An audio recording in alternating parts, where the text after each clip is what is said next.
Ya, beberapa agenda penting akan dilakukan oleh pemerintahan Joe Biden terkait dengan 100 hari pertamanya. Salah satunya adalah terkait dengan pembicaraan nuklir dengan Iran yang akan berlangsung esok hari, lalu kemudian juga pembicaraan atau komunikasi bersama Perdana Menteri Kanada.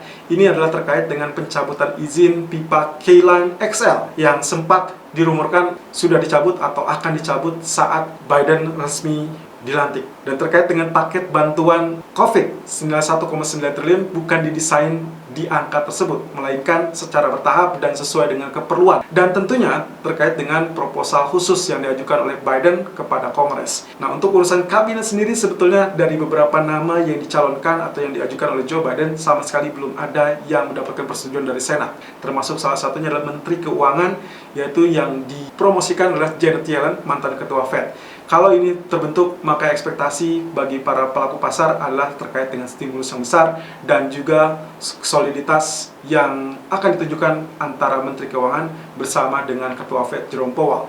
Nah, dari sisi teknikal sendiri, emas cukup menarik karena 1870 ternyata muncul lebih cepat daripada dugaan kita, karena 2 hari sebelumnya kita meragukan zona tersebut akan muncul di pekan ini.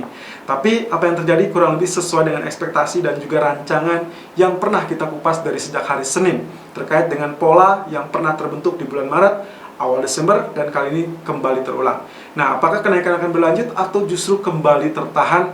Itulah yang akan menjadi kupasan kita kali ini. Kita lihat technical view 21 Januari 2021. Irfan untuk Agrodana.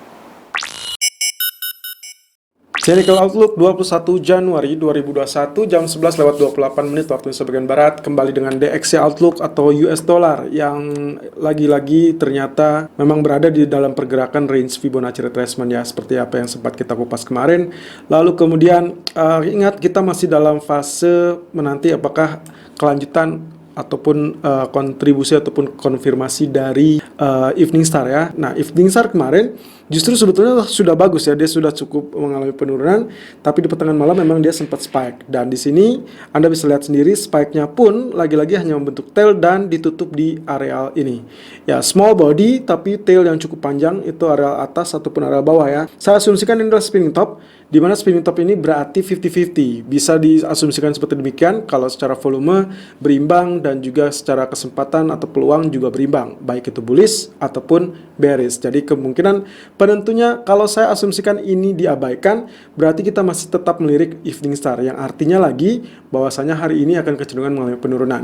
Oke, kemudian kalau kita beralih di grafik H4-nya, areal secara pergerakan, pola pergerakannya cukup takjub karena memang mirip dengan apa yang sempat kita gambarkan ya. Jadi kemarin kita sudah memperkirakan karena ini sudah breakout, berarti kita akan harapkan atau anggap akan ada pullback ya, di mana setiap breakout pasti akan ada pullback, dan itu yang terjadi persis di areal ini, dan ini yang kita tandai kemarin. Kemudian dia mengalami penurunan. Nah, sekarang penurunan ini apakah akan menjadi double bottom apa tidak? Well, kalau kita asumsikan ya 50-50 masih bisa ya, ini bisa saja menjadi areal double bottom, tapi hati-hati juga bisa saja ini langsung meluncur deras menuju areal target support selanjutnya 89.99. Sampai saat ini tercatat running price-nya masih 90.30 ya untuk DXY atau US dollar. Jadi kemungkinan ini pertamanya bisa saja dia terpantau sebagai double bottom, yang berarti areal pullback kemarin 90.53, tailnya saya abaikan 90.71-nya, saya anggap di tailnya di sini saja 90.53 atau 55. Ini adalah tailnya, ini adalah neckline-nya. Jadi kalaupun ini double bottom, berarti dia harus tembus zona neckline ini. Oke, kita lihat dari grafik H1-nya, arealnya juga sama. Kemarin juga kita sudah memprediksikan akan ada terjadi rebound terlebih dulu atau pullback terlebih dulu, dan itu persis juga yang terjadi. Pasca dia nempel di sini mulai menjauh, lalu kemudian kemarin kita sudah perkirakan saat penurunan di sini akan terjadi spike yang tidak akan mengagetkan karena itu adalah menguji atau retest kembali areal resisten. Kemarin kita tandai di areal ini ya. Areal ini sesuai dengan areal historical price, sedikit melebihi tapi tidak bertahan lama, lalu kemudian dia collapse, dan sekarang kita masih pertanyakan apakah ini akan terjadi rebound apa tidak. Jadi intinya double bottom di H1 ataupun H4 berpotensi terjadi, tapi dengan catatan kenaikan mungkin akan relatif terbatas karena di grafik daily-nya sendiri masih berpotensi mengalami penurunan sebagai evening star.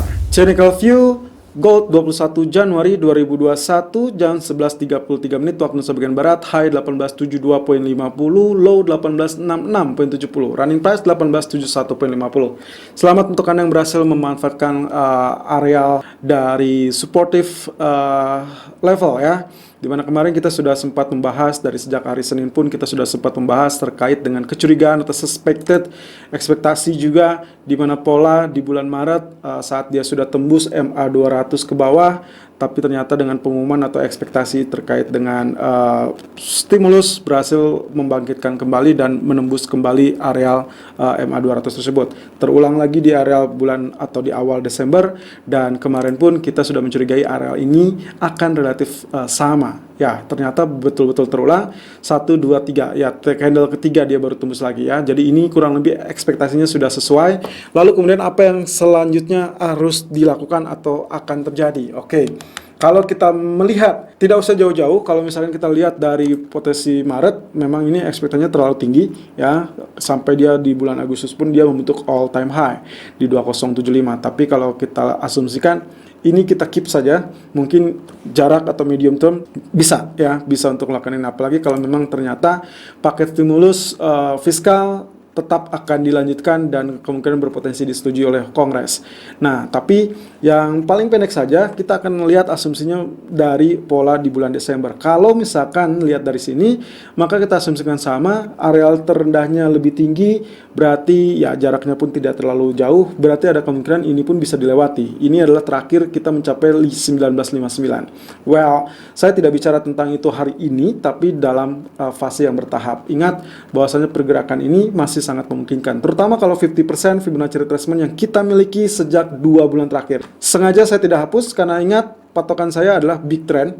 Ya, big trendnya dari titik A-nya di sini, ini adalah 1670, titik B-nya adalah 2075, dan dia masih terperangkap di dalam zona tengah. Jadi ini adalah konsolidasi dia, ya, dan nantinya kalau misalkan dia lanjutkan, berarti itu sesuai dengan big trendnya. Kalau kita perkecil juga sama, ini big trendnya up, berarti ini koreksinya, lalu kemudian nanti dia akan lanjutkan. Oke, jadi 1872.80, 50% area Fibonacci retracement, daily chart tetap akan menjadi PR, sampai saat ini tertahan 1872.50. Oke, kemudian kalau penurunan bagaimana? Penurunan, ingat kemarin juga kita memiliki PR yang sangat menantang dalam minggu-minggu awal Januari ya. Dari awal Januari ini cukup menantang karena arealnya kemarin itu dia sempat mengalami stuck di sini ya. Anda bisa lihat di sini beberapa kali 1858, 1862. Kemarin berhasil tembus, berarti sekarang menjadi areal yang kita sebut areal support ya.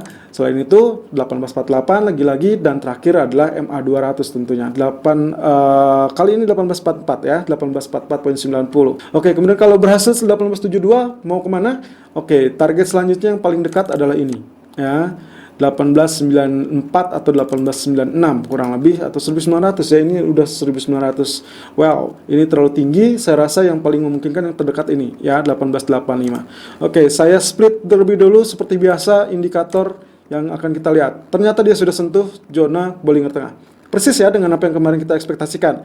Karena kita tidak menyangka dia mencapai 1872. Ya, padahal kita ekspektasi kita ada di kisaran 1858 atau 1862. Lalu kemudian ini Bollinger Tengahnya baru bertahap. Tapi ternyata dia lebih cepat dan sudah tercapai. Nah, hati-hati, Bollinger sudah di tengah, lalu kemudian stokastik sudah menjelang ya. Ini sudah menjelang. Jadi masih ada yang merahnya, ini adalah persen K, itu masih di area 66%. Jadi belum mencapai puncaknya, tapi hati-hati kemungkinan akan terjadi kendala. Ya, perkiraan kami kurang lebih kalau kita lihat dari area ini ya berarti sama dengan yang tadi yang kita sebutkan ya. Oke, kemudian kalau lihat dari grafik keempatnya, ya dia sudah ada di puncak, lalu kemudian skenario terkait dengan falling wedge juga sudah ditembus. Kemarin juga dia sempat turun, dan ini ada di areal yang kita sesuai ekspektasi idealnya adalah 1828, 1832, di mana kemarin penurunan sampai 1832.20 lalu melencang dengan sangat cepat saat inaugurasi Joe Biden. Lebih tepatnya ini terbantu oleh BOC yang memperlakukan suku bunga, dan juga paket QE yang masih tetap berjalan dalam pace atau kecepatan yang sama di kisaran 4 juta atau 4 miliar US dollar ya.